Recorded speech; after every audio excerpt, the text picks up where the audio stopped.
Hi, my name is Daryl. I'm an anthropologist and I specialize in 3D reconstruction of fetal tissue. So I've been looking into getting a 3D printer for quite some time now. However, my funds are really limited. So for the last 6 months or so, I've been looking at the Davinci XYZ printer. It's very cost effective. It's under $400. You can buy it through Amazon or Newegg. I've been hearing good things about it. Good things about the hardware, bad things about the software and the firmware that come with it. So I took the plunge and bought one, and unfortunately I haven't been able to find too much information on how to run this with external software and external filaments, which was quite popular with the first version.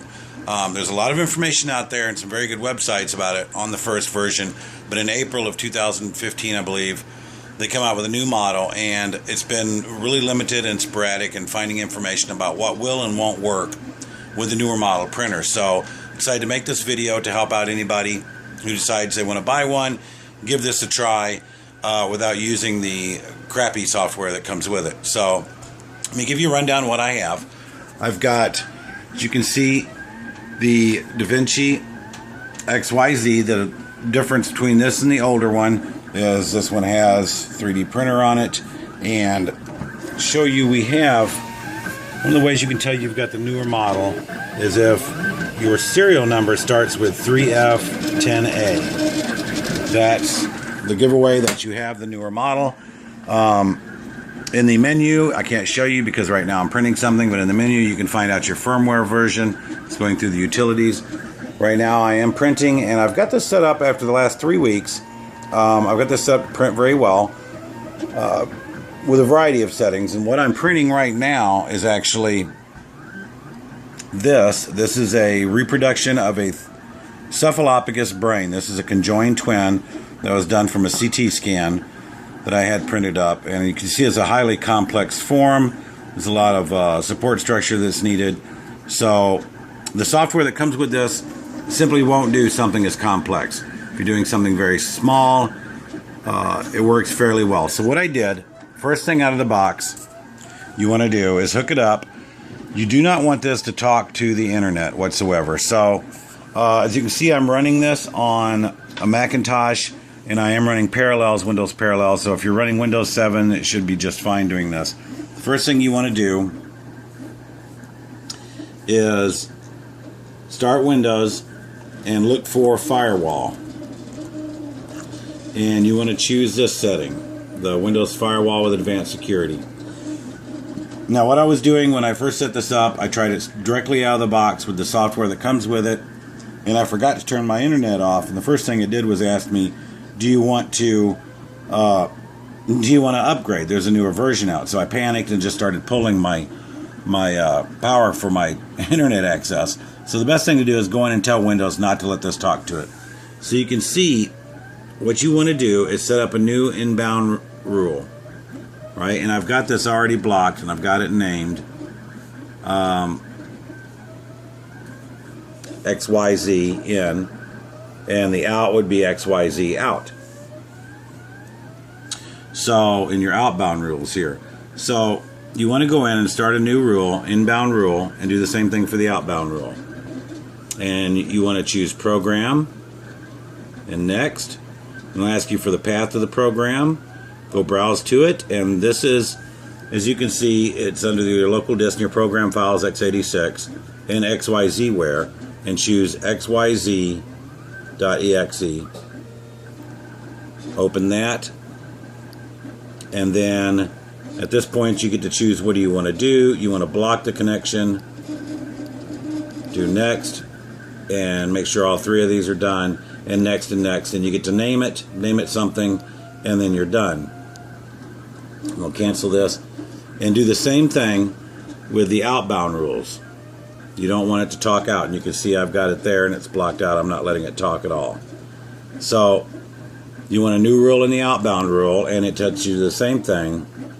You want to program, say next, go find it, your XYZ, and so on and so forth. So that way the program will not talk at all through the internet to XYZ, because apparently what they do when you do that, it talks to the the software will actually write to the EEPROM that's in the cartridge, the chipped cartridge, and you don't want it to do that. So I was looking at how I can do this and work with this without actually turning this into a brick, which a lot of people are worried about. And you can see some of the prints that I've done so far. Done a nice skull, some fetal infants and that sort of thing, and some test cubes, my little frog. Because I'm interested in doing really complex ones like this, and I actually have an Etsy store, fetal reproductions, that I have these for sale on. So this is what I wanted to do, is really complex ones. The software that come with it for doing simple things like this, the frog, it's fine, my test cube, but anything more complex, it just really choked on. So I don't want to brick this. And the actual cartridge that comes with it, and I'm sure you'll know once you break it out, you'll see this. This is the cartridge that it comes with.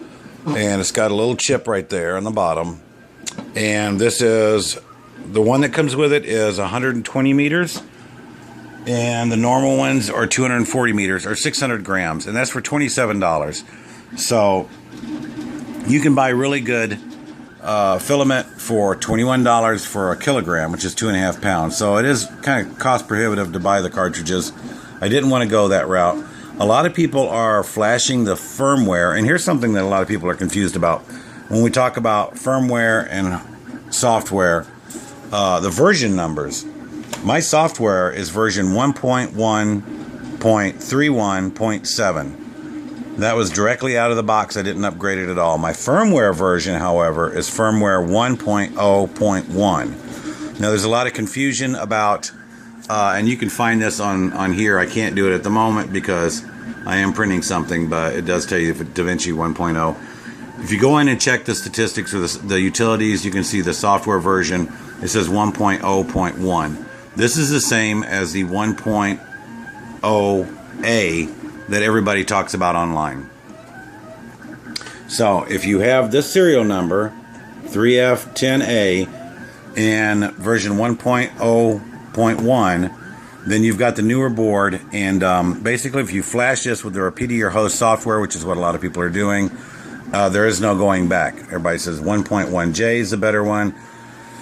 And that's for the older model, and it's not for the newer one. So this is a newer model. I don't really want to void the warranty at the moment. Eventually, I will flash Repedier Host on here and go with something else. But for the moment, I just don't want to get. I want to get away from this crappy software. So you can see if you run this software, I've got some fetal stuff here that I've done. If I start it, it'll start the software and throw it on there, and from here you can do a lot of things. You can move it, you can scale it, rotate it, view it. You can get info. Over here is all your controls. You can get info on the file, and over here you can get info on your printer. All it basically tells you is the bed temperature. So at this point you say print, and it does its thing. Like I said, on the more complicated ones, like this skull right here, which is actually this skull. I don't know if it's difficult to see, but it's this skull right here. This is an anencephalic skull. It just chokes on. So I had to get rid of that, and I don't want to use their software. So what I use is Slic3r, Slic3r actually. This is free software that you can get. It works very well for slicing the software. You can see here's the brain that I have. The nice thing I like about it is that you can do a lot more settings to it and just completely and completely do without the software that comes with it. And this lets you set a lot of parameters like the speed, which you really got to play with. I found all these on a website. There's a really good website here. Jess Coburn makes on how to use Slic3r, and this is from December 2014. And this is how to use Slic3r with Davinci, and this is a really good website. Don't worry, I'll put all the links to all this in the bottom. But it gives you basically some of the settings you need for the basic settings you could use. And you have to play with this. Like one of the things I changed was the solid layers. It comes with 3, but I was having a problem with some of the prints in that it wasn't doing the very tops of them correctly. Like here on the shoulders, we were missing some infill, so I had to set that up a little bit. There we go. So I had to set that number up a little bit so that you'd get a solid layer at the top. And this tells you some of the basic stuff you need. You can play with this. The speeds, I had to slow some of this down. It was going a bit too fast for mine. The skirt I had some problems with. So the prints I was getting out of this was really good, except for the fact that some of them, as you can see here, this is a pars lateralis bone. It's the base of the occipital bone and the fetus, and it's been blown up 300%. But you can see this horizontal banding here. This is printed at 200 microns, or 0.2. And I had a lot of prints do this, and you can see it's very even, and I couldn't understand why. And it did it on this one also. You can see there is really bad horizontal banding. However, the next one I did, the Homo erectus skull, you don't really see it, and that's because this had a very thick support structure to it. So that kind of tipped me off about what was going on. It turns out that the power supply for this machine isn't strong enough to actually keep the bed heated. As you know, when it starts off, this will heat up the extruder to about 213 degrees, and then it'll heat up the bed to 90, I believe. The problem is that this would oscillate back and forth with your bed. It would turn it on, turn it off, turn it on, turn it off, and as it does that, the bed itself will expand and contract, and that was causing the horizontal bandings. So that was one of the reasons I dumped the original software that come with it also, because I couldn't change those settings. But under Slic3r you can, and if you go under your filament settings, you can see right here for your bed, the temperature settings. I kicked mine up to 230 for the extruder, and the first layer I have set for 98, and then after that I tell it 20. And this effectively turns the bed off. If you put 0 here, this will not work because 0 is a default, so it'll just default back to whatever 90 degrees Celsius.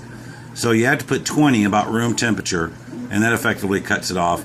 And lo and behold, as you can see, that really stopped my horizontal bandings. I've got a piece here that you can see them on. This piece, they're gone. So once I cut the bed temperature off, it worked great. However, another issue that I had was with the glue stick that come with it.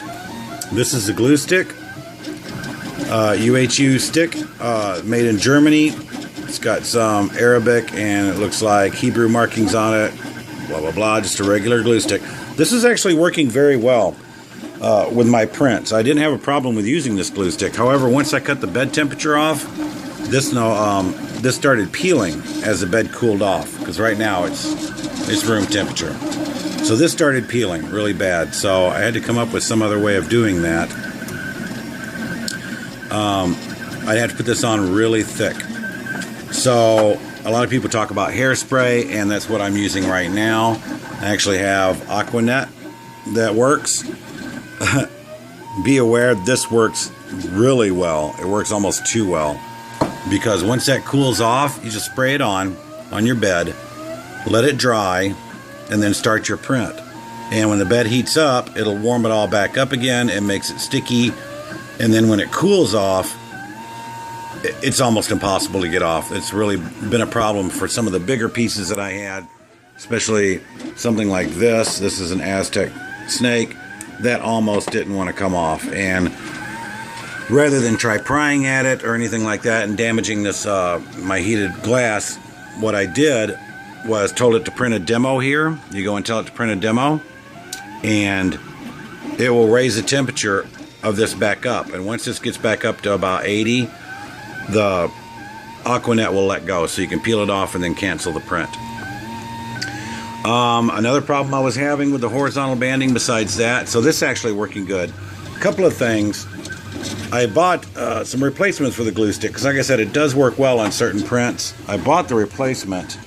However, this is what I bought on Amazon. UHU 99-450 12 white glue sticks. And they look the same. It's the same company. I assume it's the same product. However, this is not. This glue stick does not work. It has a different smell to it. It's more perfumey.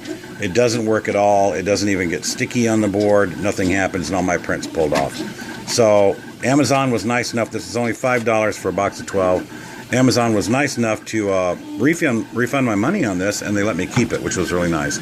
So I got some extra glue sticks to try. The Elmer's glue, the regular one, the purple, and this gel. We'll try these and see if they work. For now, Aquanet's working fine, but I do want to give those a try again. Some of the few hardware things that I had to do was this bed does wobble a bit, and there's a very good website out there. Let's see, the gentleman's name is Chuck Hellebuck. This guy does Filament Fridays. This is where I found out about this problem. One of the first things you have to do is, you can see back here, you've got a bearing up here, and on the bottom, right down here, there's a bearing also, right under here. This bearing is loose, and he recommends sticking a scalpel blade in there, and that's exactly what I did. I took the side off here. When the bed was lowered, I jammed a piece of a small scalpel blade in there to tighten it up between the plastic and the bearing. You'll see what I mean when you look in there. And that stopped this back and forth wobble a great deal. So that really helped my prints too. Helped me get some really good prints out of it. As you can see, here's one that I did today. It says cephalophagus. This is an anencephalic. And there are almost no horizontal bandings. This was done at 0.20. The small nodules on the print is actually what the scan took, so those are supposed to be there. But you can see there's no banding at all. So that really straightened my prints up a great deal. Got this cube, come off of Thingiverse. It's really good. It's supposed to be 20 millimeters cubed. So that really helped me figure out my banding. I've got another one that you can actually see it really well. This is what I used to calibrate it when I was cutting my bed off to see if it actually worked or not. And it worked wonderful cutting this bed off. So there's that little trick that you can do that'll help stabilize it a little bit. So there's also the idea of the cartridge. And so you don't want this thing talking to it. I actually bought an extra cartridge, which I just showed you. The one I have in there now. And I'm sure you've seen them before. These cartridges. There's some more baby prints that I've done. Very well. Very good. Very good. I'm really happy with those. So, the cartridge that comes with it is back here in the back. See it back there. I'm not even running anything through it. I basically have there. I'm not running anything through it. My filament is external. I bought, as you can see, I bought an external filament to run through this because it was just more cost effective. So there's your printer cartridge. Basically, you can flash the 1.0A as long as it is not talking to the internet. You can do this just the same as you do on the earlier versions. So and then you can run this externally, and I just run it right through the back here. As you can see, I printed these off from Thingiverse. Really nice little holder. Took me about an hour for each piece. Works beautifully. It hooks right in the back here, so you can run all this filament through, and you don't have to use the cartridges that come with it, because these are relatively expensive at $27 for 600 grams. So there is a website I can show you. Like I said, I'll put these in there. It's a YouTube. It's a young gentleman did it, CJ, on how to reset the flash tutorial. And it is very simple. Actually, you need an Arduino board, and I happen to have one. Just happen to have an Arduino Uno lying around. And it's very simple. He steps you through it. It's positive, a ground, and pin number 7. You put these together, hold it on there. The only thing I can say about that is you want to use, and I do have it here, the Arduino. you want to use version 1.5.8 to make this work. And I found a website that actually has the software that you can load, and I'll put that on there. And you basically copy it, you paste it in here, right in between this one. You hit verify, and then when you plug it in, hit upload, and it'll upload it right to you. One of the things that I did have a problem with this is go under tools first and make sure once you hook up your Arduino that you set your port to the correct one. And you have to go out and click it and tell it COM5. So it just doesn't automatically know that it's on 5. You have to click that. You'll get a check mark right next to it, and then it'll be able to communicate. It took me a while to figure that out, and it is really, really simple, just like the YouTube website. This will reset the whole thing, and then you've got 240. So you can run your external filament, third-party filament, and everything will run fine. So the Slic3r software, he said it works really well. He does use this Jess Coburn has a website that tells you everything you really need to know about that, and the stuff to put in there. When you get to the bottom, there are some codes you need to put in, because what happens is this software, when you use Slic3r, it will put this at the very beginning of the code. So you have to remove that and change it to this. And basically, since I'm using Windows, I've got this in Notepad. So let me run you through this. If I have something in Slic3r, I'm ready. I want to export the G code, right? And let's do a different one, because this one's a really large file. It might take a while. So let me get a file that's smaller. Let's say this one. I'll run that in there. It'll place it on there. Now when it comes to supports, what I use is Meshmixer. Meshmixer will generate its own supports, and you can see these are really fine poles. This works on a lot of very complicated ones, because it reduces, as you can see, it reduces the amount of support material you need. But for other things and other babies, I've actually used whatever comes with Meshmix, whatever comes with Slic3r, and just broken them off in here. It works really well. So once you get it on there, you want to export your G code, and it'll ask you, it'll export it in this format, G, C-O-D-E, save it wherever you want. And then you have to download something for Windows called Notepad, Notepad++. And this is it right here, Notepad++. Just install it in your Windows and open the G code with it, if you have some, and I know I do here. Here we go. There's G code right there. You open that up, and this is what I'm talking about at the very beginning, generated by Slic3r.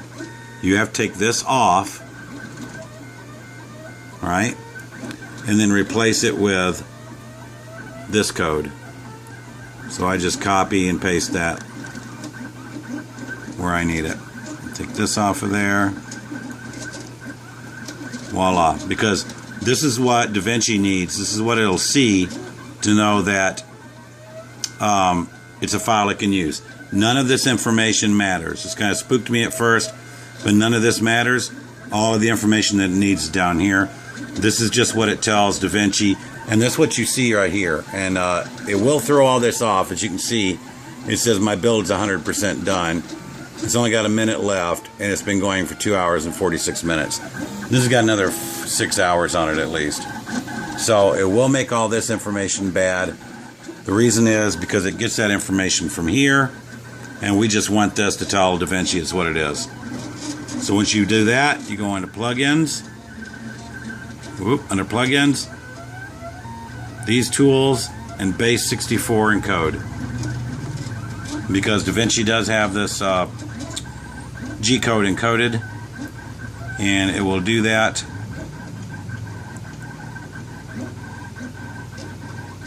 And when it's done,